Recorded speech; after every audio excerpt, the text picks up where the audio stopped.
चलिए, 12वां set practice Bihar SSC का inter स्तरीय जो एग्ज़ाम है वो होने वाला है। उस पर प्रैक्टिस सेट 12वां और ये अंतिम प्रैक्टिस सेट है अरिहंत का बुक का। और अगले सप्ताह से आपका मंडे से एडिटोरिया का प्रैक्टिस सेट चलेगा। इसी तरह फिर हिस्ट्री का है और सभी प्रकाशन का चलेगा। तो आज अंतिम इसका रहेगा, आपका संडे का अंतिम प्रैक्टिस सेट है।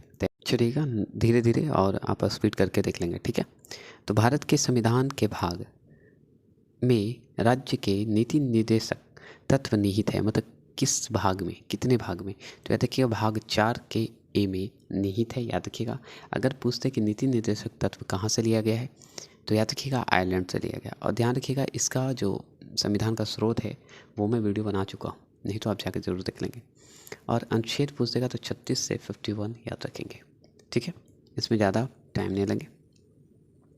चलिएगा आगे प्रश्न दूसरा है कि माइक्रो इकोनॉमिक्स के क्षेत्र से संबंधित पीपीएफ शब्द में यदि डबल पी का उपयोग प्रोडक्शन पॉसिबिलिटी, प्रोडक्शन मतलब एक पी का नाम है, दूसरा पी का पॉसिबिलिटी के लिए किया जाता है, तो अक्षर जो एफ बचता है का उपयोग किसके लिए करते हैं, मतलब जो एफ ये है ना किसके लिए करते हैं। आपके सामने 4 ऑप्शन है, जवाब देंगे। तो याद रखिएगा फ्रंटियर के लिए, याद रखिएगा फ्रंटियर के लिए उपयोग करते हैं, ठीक है। तो हो गया ना प्रोडक्शन पॉसिबिलिटी फ्रंटियर, ठीक है। चलिए तीसरा प्रश्न आपके सामने है। तीसरा प्रश्न है कि अपनी मालवा विजय का जश्न मनाने के लिए राणा कुंभा, ठीक है, राणा कुंभा ने चित्तौड़ में का निर्माण करवाया। चित्तौड़ में किस चीज़ का निर्माण करवाया, दरवाजा का करवाया, टावर का करवाया, स्मारक का करवाया या स्तंभ का, बताएंगे।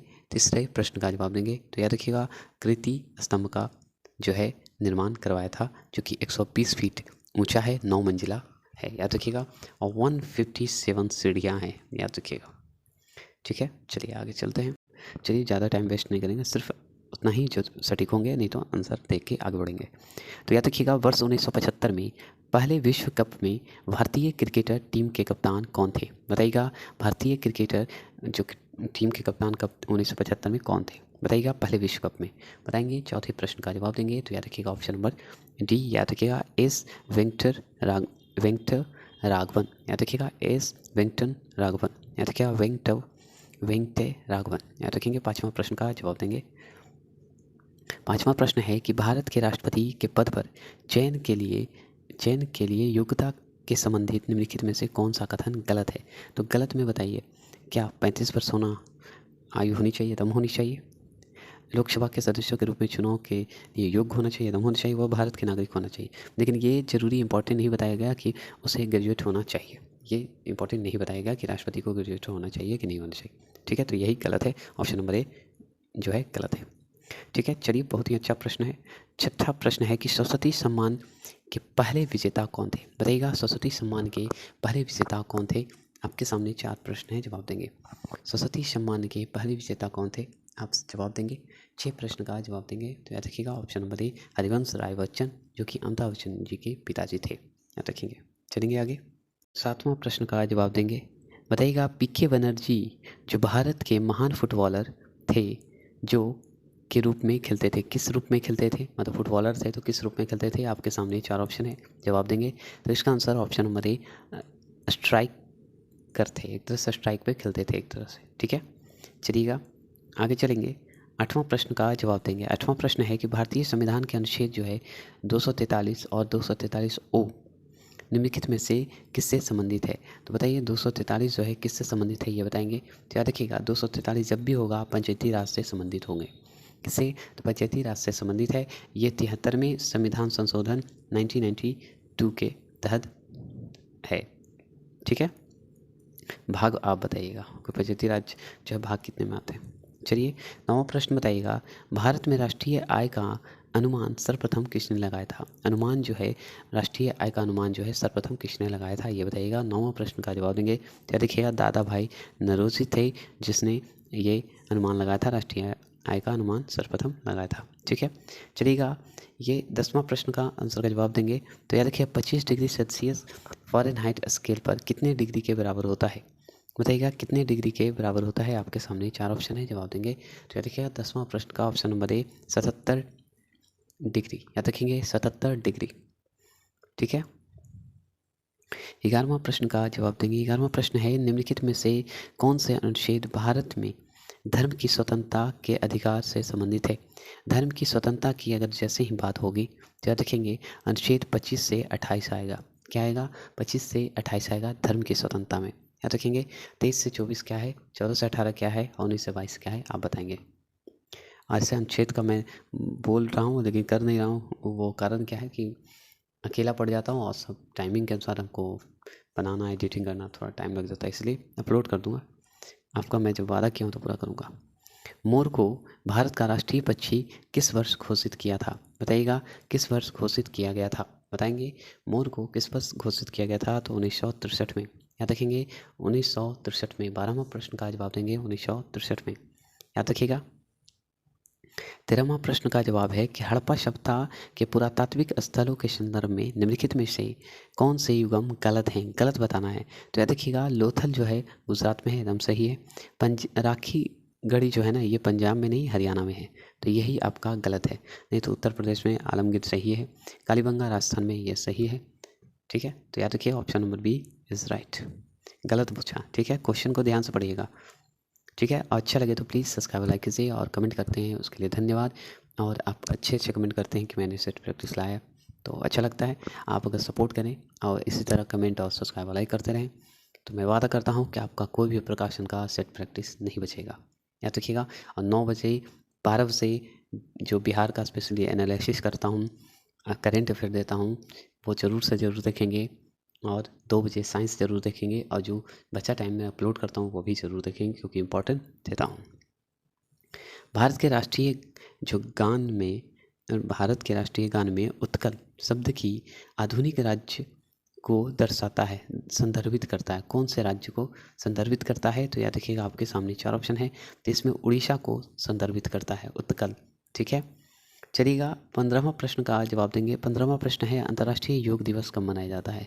तो इसमें हमें नहीं लगता कि आपको भूलना चाहिए, क्योंकि अब हमेशा जब से मोदी जी कहिए या जो कहिए या रामदेव बाबा कहिए तब से आए हैं, तब से कहिए 21 जून को मनाते हैं। क्या मनाते हैं? तो 21 जून को हम लोग मनाते हैं, याद रखेंगे, ठीक है। चलिएगा 16वां प्रश्न का जवाब देंगे। तबलोह पुआन, ठीक है। तबलोह पुआन भारत के किस राज्य का एक हस्तशिल्प है? भारत का कौन सा राज्य है जिसमें यह हस्तशिल्प बनता है, बताइएगा। तो 16वां प्रश्न का जवाब देंगे तो याद रखिएगा ऑप्शन नंबर सी मिज़ोरम। कहाँ? तो मिज़ोरम में, याद रखेंगे। चलेंगे 17वां प्रश्न आपके सामने है। 17वां प्रश्न है कि भारत के संविधान में भारत के संविधान ने भारत सरकार अधिनियम का स्थान ले लिया। किस अधिनियम सरकार का ले लिया? तो याद रखिएगा अधिनियम 1935, ठीक है। ऑप्शन नंबर सी, याद रखेंगे ऑप्शन नंबर सी। चलिएगा 18वां प्रश्न का जवाब देंगे। चौरी चौरा किस जिले में स्थित है? तो चौरी चौरा कांड जब हुआ था तो याद रखिएगा ये हुआ था 1922 में, 4 अप्रैल, ठीक है। 4 अप्रैल 1922 में हुआ था। क्या मैंने सही डेट बताया? बताइएगा सही डेट बताया मैंने? हाँ नहीं बताया तो आप कमेंट करेंगे। तो बताइएगा चौरी चौरा कांड जो हुआ था कब हुआ था? तो 4 फरवरी को हुआ था। मैंने यही यहाँ पे गलत किया, 4 फरवरी 1922 को, ठीक है। और ये गोरखपुर यूपी में हुआ था, याद रखेंगे, ठीक है। अच्छा लगे तो प्लीज़ सब्सक्राइब लाइक कीजिए। चलिएगा 19वां प्रश्न का जवाब देंगे। 19वां प्रश्न है कि निम्नलिखित में से कौन ओजोन परत के 6 के मुद्दे से संबंधित है? 6 मुद्दे से संबंधित है, बताइएगा। 6 मुद्दे ने 6 मुद्दे से संबंधित है, तो ऑप्शन नंबर बी याद रखिएगा मॉन्ट्रियल प्रोटोकॉल से संबंधित है, याद रखिएगा। ऐसे प्रश्न पता नहीं कहाँ से क्वेश्चन देता है, तो ये जब तक आप नहीं पढ़िएगा तो मैं करवाऊँगा, क्योंकि पढ़ना बहुत ज़रूरी है, तो आप टेंशन ना लेंगे। निम्नलिखित में से कौन सा 13वीं शताब्दी का एक स्मारक है? 13वीं शताब्दी का एक स्मारक है जो कि बताइए कौन सा है जो कि 13वीं शताब्दी का स्मारक के रूप में जानते हैं, बताएंगे। तो याद रखिएगा कोणार्क का सूर्य मंदिर जो है 13वीं शताब्दी का ही माना जाता है, याद रखिएगा 13वीं शताब्दी के समय ही माना जाता है। 21वां प्रश्न का जवाब देंगे। 21वां प्रश्न का जवाब है कि निम्नलिखित में से कौन सी नदी पूरब की ओर नहीं बहती है? तो पूरब की ओर नहीं बहने वाली नदी एक पेरियार नदी जो है पूरब की ओर नहीं बहती है, याद रखिएगा। यहाँ पे और कोई ऑप्शन रहता तो होता अलग। चलिएगा 22वां प्रश्न। 22वां प्रश्न क्या है, गोल्डमैन पुरस्कार किस क्षेत्र से संबंधित है? बताइएगा, गोल्डमैन पुरस्कार जब भी होगा तो पर्यावरण से संबंधित होगा, ऑप्शन नंबर ए। ठीक है, बिना सोचे समझे आप जवाब दे सकते हैं। 23वां प्रश्न का जवाब दीजिए कि मरुस्थलीय परिस्थितियों में मौजूद सही सुन पौधे को क्या कहा जाता है? बताइएगा, सही सुन पौधे को क्या कहा जाता है, ये बताएंगे। 23वां प्रश्न का जवाब देंगे। याद रखिएगा, 23वां प्रश्न का ऑप्शन नंबर डी होगा, मरुदिवध। याद रखिएगा, मरुदिवध। याद रखेंगे। 24वां प्रश्न का जवाब देंगे, प्रमुख उच्चावच विन्यास विशेषताओं के आधार पर भारत के प्रायद्वीपीय पठार को प्रमुख समूहों में वर्गीकृत किया गया है। तो याद रखिएगा, 3 वर्गों में ही वर्गीकृत किया गया है, याद रखेंगे। चलिए 25वां प्रश्न का जवाब देंगे। 25वां प्रश्न है कि निम्नलिखित में से कौन गायक के रूप में प्रसिद्ध नहीं है? कौन गायक के रूप में प्रसिद्ध नहीं है? तो ये पृथ्वीराज कपूर जो हैं ये प्रसिद्ध नहीं है, और सब हैं, गीता दत्त हैं, वानी जयराम हैं, तलत महमूद भी हैं, याद रखेंगे। आगे चलेंगे। चलिएगा 26वां प्रश्न बहुत ही अच्छा प्रश्न है। लैटराइट मिट्टी में प्रयुक्त लैटिन शब्द लैटराइट का अर्थ क्या है? लैटराइट का अर्थ आप जानते हैं? तो आप जानते हैं कि ईंट कहते हैं, नहीं कि चट्टान कहते हैं। याद रखिएगा, लैटराइट मिट्टी का मतलब ईंट होता है। चलिएगा 27वां प्रश्न बताइएगा, निम्नलिखित में से कौन सा युगांतर पार्टी के संस्थापकों में से एक है? युगांतर संस्थापकों में से एक है, बताइएगा कौन सा? तो याद रखिएगा, option number C, Arvind Ghosh. याद रखेंगे, अरविंद घोष। 28वां प्रश्न का जवाब देंगे, निम्नलिखित में से किस राज्य की सीमा राजस्थान की सीमा से नहीं लगती है? नहीं लगती है, तो याद रखिएगा, कौन सी सीमा जो महाराष्ट्र जो है नहीं लगती है, नहीं तो उत्तर प्रदेश लगता है, गुजरात लगता है, हरियाणा लगता है। याद रखिएगा, हरियाणा तो पक्का लगता है, उत्तर प्रदेश भी, और गुजरात तो लगता ही है। ठीक है, चलिए, महाराष्ट्र नहीं लगता, ऑप्शन का अनुसार महाराष्ट्र गलत था। ठीक है, चलिए 29वां प्रश्न है, भारत की पुरुष हॉकी टीम ने ग्रीष्मकालीन ओलंपिक खेलों में आखिरी बार किस वर्ष कांसा पदक जीता था? आखिरी बार किस वर्ष कांसा पदक जीता था, ये बताइएगा। 29वां प्रश्न का जवाब देंगे। तो याद रखिएगा, 29वां प्रश्न का जवाब आपके सामने है, तो याद रखिएगा 1972। याद रखेंगे 1972, याद रखेंगे। चलिएगा 30वां प्रश्न आपके सामने है कि दाल बाटी चूरमा मूल रूप से किस राज्य का भोजन है? बताइएगा, दाल रोटी चूरमा मूल किस मतलब जो है किस राज्य का भोजन है, ये बताइएगा। 30वां प्रश्न का जवाब देंगे, तो राजस्थान का है, याद रखेंगे, राजस्थान का है। निशांत है एक क्या है? 31वां प्रश्न का बताइए, निशांत एक क्या है, बता सकते हैं? तो आप जानते हैं, मानव रहित प्रशिक्षण विमान है। ठीक है, मानव रहित प्रशिक्षण विमान है, याद रखेंगे। चलिए 32वां प्रश्न बताइएगा, निम्नलिखित में से कौन सी पुस्तक अरुंधति राय द्वारा लिखी गई है? कौन सी पुस्तक जो है अरुंधति राय द्वारा लिखी गई है, आप बता सकते हैं? 32वां प्रश्न का जवाब देंगे, ऑप्शन नंबर सी। याद रखिएगा, द मिनिस्ट्री ऑफ एडमोस्ट हैप्पीनेस। याद रखेंगे, ऑप्शन नंबर सी, याद रखेंगे। चलिएगा 33वां प्रश्न का जवाब देंगे। 33वां प्रश्न में क्या बोलता है कि भारत का पहला अटल सामुदायिक नवाचार केंद्र किस शहर में शुरू किया गया? बताइएगा, किस शहर में शुरू किया गया? तो ऑप्शन नंबर बी, जयपुर में शुरू किया गया। याद रखेंगे, जयपुर में शुरू किया गया।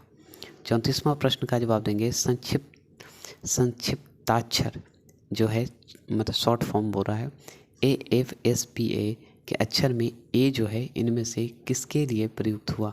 तो याद रखिएगा, ए का अगर प्रयोग करता है तो किसके लिए? तो ऑप्शन नंबर ए, याद रखिएगा, आर्मड, याद करिएगा, आर्मड के लिए करता है, याद रखेंगे। फुल फॉर्म पे भी करवा दूंगा, टेंशन ना लेंगे, क्योंकि मैं फुल फॉर्म का देख लिया हूँ कि कौन कौन सा ज़्यादा पूछ रहा है, तो मैं करवा दूंगा। किस भारतीय राज्य ने अपनी वाणिज्य कार्य योजना 21 से 30 रखने वाले देश का पहला राज्य बनने की उपाधि हासिल की है? बताइएगा, कौन सा राज्य जो है 21 से लेकर 30 तक रखने वाला जो देश का पहला राज्य बनने वाला है वाणिज्य कार्य योजना में? बताइएगा, कौन सा राज्य है, बताइएगा, उसका नाम बताइएगा। 35वां प्रश्न का जवाब देंगे। याद रखिए, ऑप्शन नंबर सी, महाराष्ट्र है, याद रखेंगे, ऑप्शन नंबर सी, महाराष्ट्र है, याद रखेंगे। आगे चलेंगे। 36वां प्रश्न क्या है? 36वां प्रश्न है कि भारत के राष्ट्रीय उपभोक्ता दिवस कब मनाया जाता है? भारत के राष्ट्रीय उपभोक्ता दिवस कब मनाया जाता है? 36वां प्रश्न का जवाब देंगे। 24 दिसंबर को हम लोग राष्ट्रीय उपभोक्ता दिवस मनाते हैं। 24 दिसंबर को राष्ट्रीय उपभोक्ता दिवस मनाते हैं। 37वां कि निम्नलिखित में से कौन सा लोक संगीत का एक रूप है जो मुख्य रूप से पश्चिम बंगाल राज्य से संबंधित है? तो याद रखिए ऑप्शन नंबर ए बाउल। याद रखेंगे बाउल। याद रखेंगे। 38वां प्रश्न का जवाब देंगे। 38वां प्रश्न का जवाब है कि निम्नलिखित बैडमिंटन खिलाड़ियों में से कौन सा श्रवण बाधित हैं? मतलब सुनने में श्रवण बाधित हैं। याद रखिएगा। इनके जवाब देंगे। याद रखिएगा या राजीव बग्गा। याद रखेंगे राजीव बग्गा जो थे वो श्रवण बाधित थे। याद रखेंगे। 39वां प्रश्न का जवाब देंगे। 39वां प्रश्न में है कि श्रीनगर की जामिया मस्जिद इस्लामिक जगत की अन्य प्रमुख मस्जिदों से काफ़ी अलग है। इसके निर्माण में गुंबदों के स्थान पर आकार की बहुमंजिलाओं छतों का इस्तेमाल किया गया है। बहुत सारे मंजिलाओं का इस्तेमाल किया गया है। तो कैसा? ऑप्शन नंबर डी पिरामिडी की तरह इस्तेमाल किया गया है। 39वां प्रश्न का जवाब देंगे तो पिरामिडी। याद रखेंगे। 40वां प्रश्न आपके सामने है। बताइएगा। 40वां प्रश्न है कि निम्न में से किसे पंजाब केसरी के नाम से जानते हैं? तो आप जानते हैं कि पंजाब केसरी के नाम से हम लोग किसे जानते हैं? तो आप जानते हैं पंजाब केसरी लाला लाजपत राय को हम लोग जानते हैं। पंजाब केसरी के नाम से लाला लाजपत राय को जानते हैं। 41वां प्रश्न का जवाब देंगे। बताइएगा। वर्ष 1922 और 23 में मुंगेर में किसान सभा का गठन किसने किया था? तो बताइएगा। तो दोनों ए अभी कृष्णनाथ सिंह भी थे, मोहम्मद जुबैर थे, दोनों। याद रखेंगे।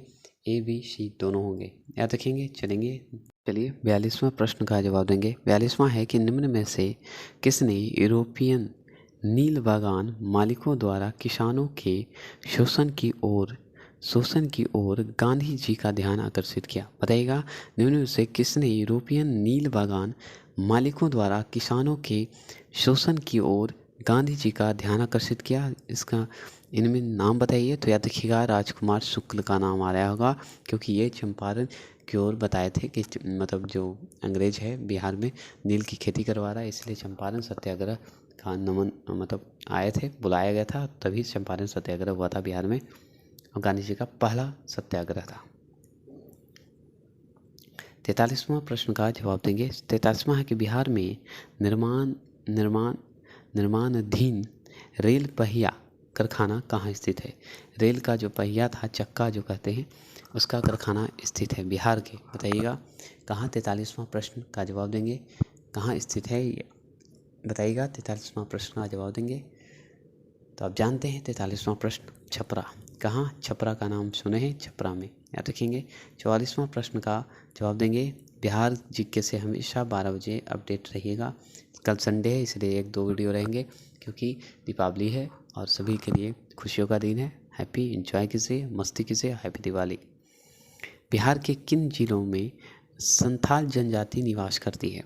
तो याद रखिएगा। ये आपके सामने ऑप्शन है, बताइएगा। तो याद रखिएगा कि जो संथाल जनजाति हैं बिहार के किस जिले में निवास करती हैं, ये सवाल है। तो याद रखिएगा ये आपके सामने 44वां प्रश्न का याद रखिएगा। Option number A Purnia, Saharsa, Bhagalpur, ये सब क्षेत्रों में संथाल जनजाति निवास करती है। याद रखिएगा। 45वां प्रश्न का जवाब क्या है कि बिहार लोक सेवा आयोग के प्रथम अध्यक्ष कौन थे? बिहार लोक सेवा आयोग के प्रथम अध्यक्ष के बारे में पूछ रहा है, तो प्रथम अध्यक्ष के बारे में बताएंगे। तो याद रखिएगा प्रथम अध्यक्ष की अगर बात करें तो ऑप्शन नंबर बी राजधारी सिन्हा थे। याद रखेंगे लोक सेवा आयोग के प्रथम अध्यक्ष। याद रखेंगे। 46वां प्रश्न का जवाब देंगे कि नीति आयोग ने किस संस्थान के सहयोग से सामाजिक क्षेत्र में सर्वोत्तम प्रथाएं एक संग्रह 2023 जारी किया? बताइएगा। 2023 जारी किया, बताइएगा। 46वां प्रश्न का जवाब देंगे तो ऑप्शन नंबर डी UNDP। याद रखेंगे UNDP ने। 47वां प्रश्न का जवाब देंगे। 47वां प्रश्न क्या बोलता है कि जनशक्ति प्रदर्शनी में किस कार्यक्रम में 100वीं कड़ी का आयोजन किया गया था? 100वीं कड़ी का आयोजन किया गया था। आपके सामने 4 ऑप्शन है, बताइएगा। तो याद रखिएगा ऑप्शन नंबर ए मन की बात में किया गया था, जो कि मोदी जी चलाए हैं। 47वां प्रश्न है कि किस राज्य सरकार ने प्रदूषण के स्तर को कम करने के लिए एयर प्यूरीफायर वाली बसें लॉन्च की है? कौन सा ऐसा राज्य है जो कि प्यूरीफायर वाली बसें लॉन्च की है? आप बताइएगा। 48वां प्रश्न का जवाब देंगे तो याद रखिएगा तेलंगाना। कौन है? तेलंगाना। याद रखिएगा 48वां प्रश्न का जवाब देंगे तेलंगाना, याद रखेंगे। ठीक है, तेलंगाना। चलिए 49वां प्रश्न का जवाब देंगे। 39वां प्रश्न है कि किस संस्थान, ठीक है, किस संस्थान को, याद रखेंगे, किस संस्थान ने हाल ही में नेशनल टाइम रिलीज स्टडी, ठीक है, 2023 रिपोर्ट जारी किया है जिसको NTRS कहते हैं? बताइएगा किसने क्या है? तो याद रखिएगा CBIC, याद रखिएगा CBIC ने किया है। 50वां प्रश्न और जीके का अंतिम प्रश्न है, फिर 25 क्वेश्चन साइंस का चलेंगे। फ्रेंच ओपन पुरुष एकल खिताब किस खिलाड़ी ने जीता? बताइएगा किस खिलाड़ी ने जीता है? इसके बारे में मैंने तो करंट अफेयर और स्टैटिक जीके में मैंने करवाया है। तो ऐसे क्या 25वां प्रश्न का अगर जवाब चाहिए तो आप जवाब दे सकते हैं। 50वां प्रश्न का तो ऑप्शन नंबर सी, नोवाक जोकोविच, ठीक है, यही थे। और चलिए अंतिम है और चलते हैं। और ये प्रैक्टिस सेट का अंतिम समय था, याद रखिएगा अंतिम प्रैक्टिस सेट है। और चलिए 25 क्वेश्चन साइंस का करते हैं। चलिए 51 का बताइए कि मीथेन के एक अणु में कितने हाइड्रोजन परमाणु होते हैं? बताइएगा मीथेन के एक अणु में कितने हाइड्रोजन परमाणु होते हैं? 51 का आंसर का जवाब देंगे तो याद रखिएगा 4। क्यों? क्योंकि मीथेन का फॉर्मूला CH4 होता है, याद रखेंगे। चलिए आगे चलते हैं।